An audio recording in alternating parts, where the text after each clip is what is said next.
सालन को दोस्त रहियो आहे। असां सम्झूं था त कराची जे अंदरि अहिड़नि माण्हुनि खे इज़त ऐं मानाइती इज़त ॾियणु घुरिजे ऐं असां हिन ॻोठनि में ठाहिण में ताज साहिब जो तमामु वॾो किरदारु रहियो आहे। असां हुनजा सदाईं ॿांह पेली रहिया आहियूं। अॼु हिन सालगिरह जे मौक़े ते असां हुनखे जो आहे न जनम ॾींहं जूं मुबारकूं ॾियूं था आशिक़ान सिंध जे तरफ़ां ऐं असां इहो सम्झूं था त कराची जे अंदरि जेके माण्हू पंहिंजनि जी ख़िदमत कनि था उन्हनि खे अहिड़ी ममता ऐं इज़त मिलणु घुरिजे। तव्हांजी महिरबानी साईं। शामिल है जैं कठिन दौर में कराची के अज़ीम सिंधी ॻोठनि जे लाइ ॾींहुं राति जाखोड़ियो ऐं हुन हिन ॻोठनि में तालीम आम कराई, हर माज़ ते ॻोठनि खे डेवलप करायो। सिर्फ़ु सचल ॻोठ ही न पर स्कीम 33 जे तमामु सभिनी ॻोठनि जे लाइ ताज मोहम्मद वसाण साहब हर टाइम ते सोशल समाजी वर्क में सब खां अॻिते रहियो। तो ताज मोहम्मद वसाण जहिड़ी शख़्सियत सदियुनि में पैदा थींदी आहे ऐं ताज मोहम्मद वसाण साहब खे असां सालगिरह जे मौक़े ते उनखे दुआ घुरायूं त अल्लाह पाक उनखे लंबी ज़िंदगी ॾे, मज़ीद उनखे ख़ुशियूं अता करे। आमीन।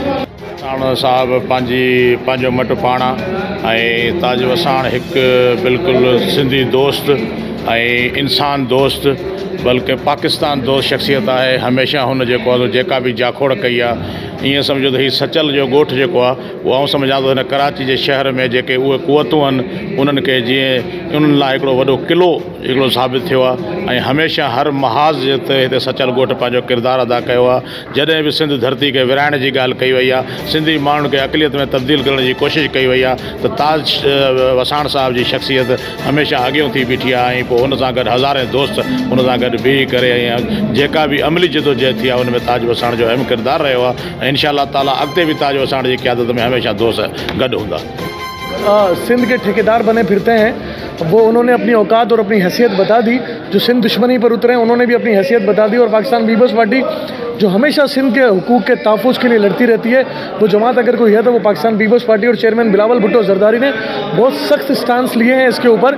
और आपने उसको प्रेस कॉन्फ्रेंस में भी देखा, सिंध असम्बली में करारदाद की सूरत में भी देखा। और पाकिस्तान पीपल्स पार्टी के अलावा जिन दीगर पार्टी के लोगों ने इस करारदाद की हिमायत की, मैं उनको भी खराज तहसीन पेश करता हूँ और उनको भी सिंध का सपूत होने पर मुबारकबाद पेश करता हूँ।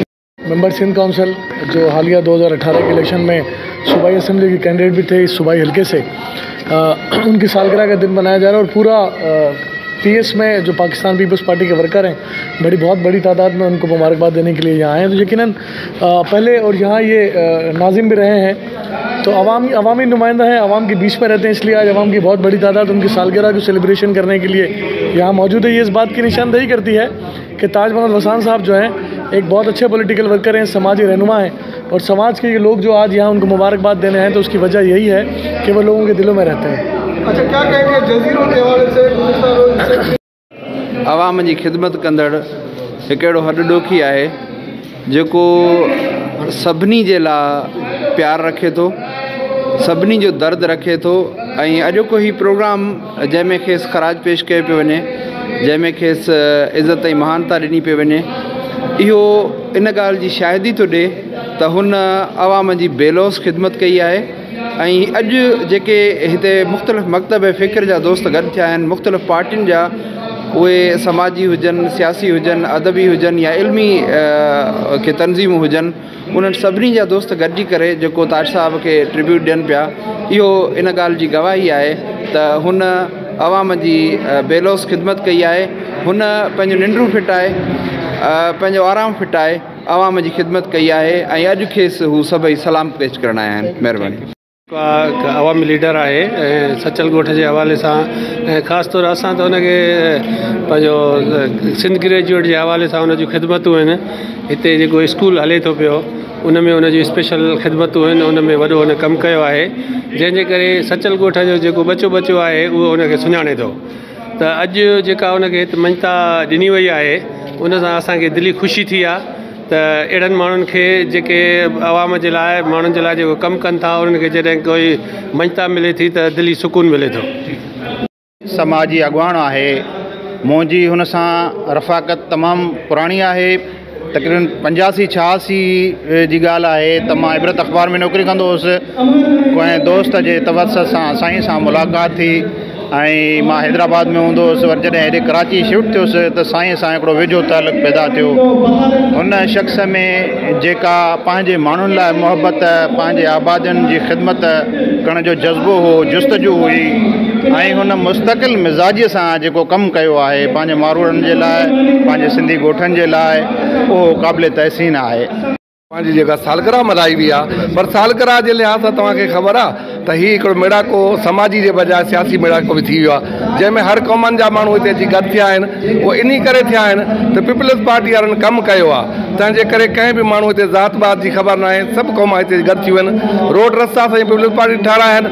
तव्हांखे ख़बर आहे त हितां जो जेको MP आहे, कल्ह तव्हां ॾिठो हूंदो त असेंबली जे फ्लोर ते बाइकाट करे सिंध विकिणण जी ॻाल्हि कई आहे हली मादल शेख सां। लेकिन अहिड़े गदारनि ते मां अव्हांखे बि चवंदुसि त जंहिं बि घटी मो जेकॾहिं लंघनि त उन्हनि खे छा वर्दी ॾियणु खपे उहो पाण सुञाणो था, ऐं जिथे किथे उन्हनि खे उहा मोट ॾियो जे आईंदा अहिड़े माण्हुनि खे असेंबली फ्लोर ते न पहुचायो। अगरि पहुचायो त सिंध धरती जे वफ़ादारनि जहिड़े ताजमहल जहिड़ा वसाण जहिड़ा माण्हू जेके हर ग़रीब जे ॾुख सुख में आहिनि, तालीम में बि अकबर आहिनि, हर माण्हू खे शऊर पैदा करण वारा आहिनि। सो मुंहिंजो चवणु इहो आहे त तव्हां ख़ुदारा इन माण्हुनि जी हिमत अफ़ज़ाई कयो, उहा तव्हांजी बि जेका आहे हिमत उनखे अॻी न पहुचाईंदी। मां एतिरो चवणु चाहींदुसि। साहब खे जनम ॾींहं ते लख लख मुबारकूं ॾींदुसि। ऐं हिननि जेके आबादियूं आहिनि ऐं हिननि आबादियुनि जो सचल ॻोठ आहे, अयूब ॻोठ आहे, मारोड़ा ॻोठ आहे, इन्हनि खे मुबारक ॾींदुमि त अहिड़ो दोस्त जेको हिकिड़ो प्यारो दोस्त जिन अॻिते अची करे हिननि ॻोठनि खे उन आज़ाब मां कढियो ऐं लीज़ ॾियाराई ऐं मालिकनि खे हिननि खे माण्हुनि खे पंहिंजा मालिकाना हक़ूक़ ॾियाराया ऐं हिनखे जस हुजे जे अहिड़े ॻोठनि में रही करे हिकिड़े मॉडल विलेज जहिड़ो तव्हांखे नज़र सचल न आहे, हिकिड़ो मॉडल विलेज आहे सचल ॻोठ। तव्हां ॾिसो त हिन में हर सहूलियत इहा हुनजी हिकिड़ी हिकमत अमली आहे, इहा हिकिड़ी हुनजी समाजी शख़्सियत आहे, इहा हुनजी पंहिंजी सिंधी माण्हुनि सां मुहबत आहे, जंहिंजो अॼु हुनखे जेको आहे सो इहो आजियाणो ऐं जेको आहे हुनजी सालगिरह मल्हाई वञे पई।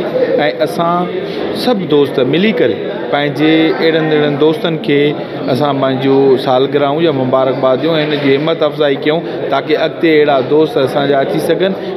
पहिरियों त लख लख वाधायूं था ताज महमद वसाण खे ॾियूं। ताज महमद वसाण उहा शख़्सियत आहे अॼु ॾींहं ताणी हिन PS 100 जे हवाले सां हर माण्हू रंग नस्ल सां केर बि हुजे पर उहा मोहबत पेश कंदो आहे, चवंदो आहे त ताज महमद वसाण मुंहिंजो दोस्त आहे। अॼु ॾींहं ताज महमद वसाण खे परख में ग़रीब हुजे अमीर हुजे पर ताज महमद वसाण उहो शफ़ीक़ इंसान आहे, सभ सां मोहबत हिकु जहिड़ी कंदो आहे।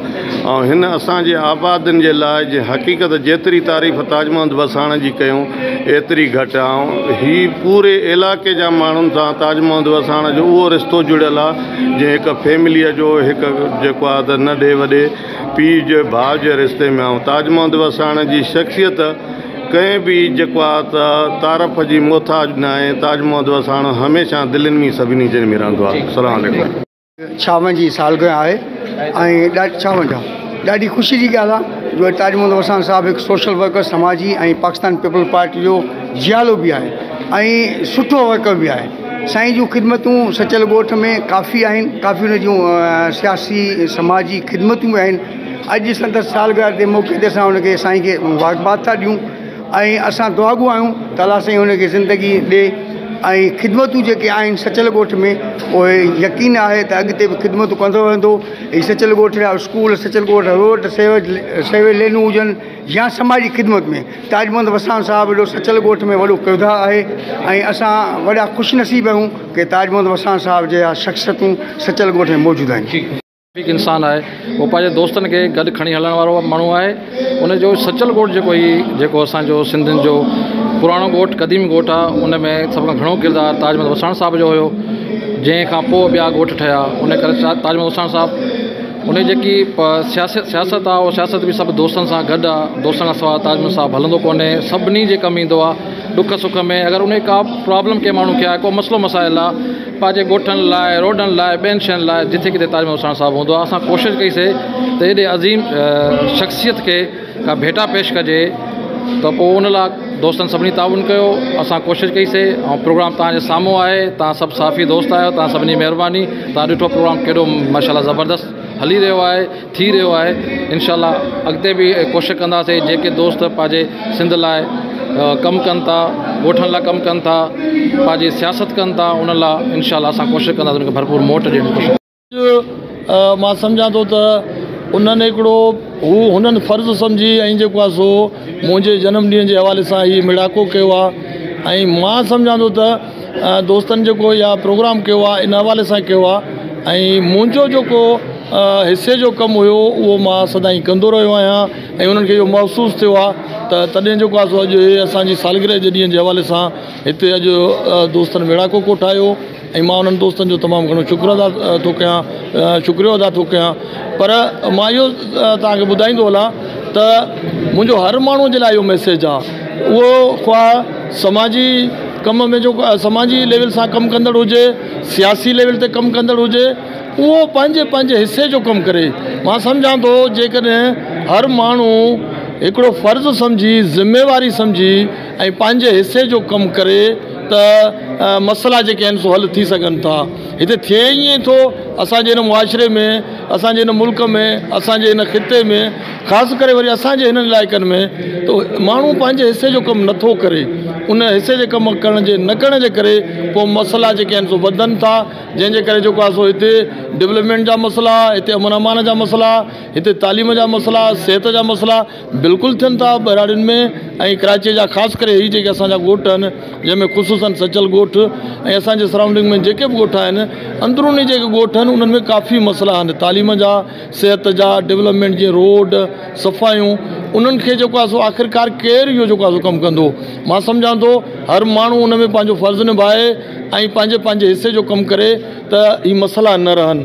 ऐं मां सम्झां थो त अॼोको जेको हीउ जनम ॾींहं जे हवाले सां दोस्तनि हिते मिड़ाको सॾायो ऐं मूंखे हिकिड़ो जेका मञता ॾिनी, मां सम्झां थो त मुंहिंजो इहो फ़र्ज़ु आहे। ज़रूरी न आहे त इहे शयूं जेके आहिनि असां पंहिंजो जेको आहे सो सिर्फ़ु इन्हनि खे महसूसु कयूं त असांजे लाइ इहे ज़रूरी आहिनि, ज़रूरी न आहिनि। ऐं मुंहिंजो वरी बि इहो साॻियो मैसेज हूंदो हर माण्हूअ खे, हर हुन दोस्त खे त पंहिंजे जो हिसे जो कमु कनि त हिन मुआशिरो बिल्कुलु जेको आहे सो तब्दील थी सघे। असां बेनज़ीर लाइब्रेरी में मौजूदु आहियूं। हिते ताज वसाण जो जेको आहे त पंहिंजो सालगिरह मल्हायो वियो आहे। सो तव्हां सियासी समाजी धुरनि जूं ॻाल्हियूं ॿुधियूं। फारूक बंगवार, सोच टीवी, कराची। सब्सक्राइब कयो हमारे पैनल चैनल सोच टीवी के बेल आइकन के दबाएं, कदें भी न विसारिंदा। सब्सक्राइब करें आपके अपने चैनल सोच टीवी को और बेल आइकन पर क्लिक करना ना भूलें। Don't forget to subscribe our channel Soch TV and press the bell icon.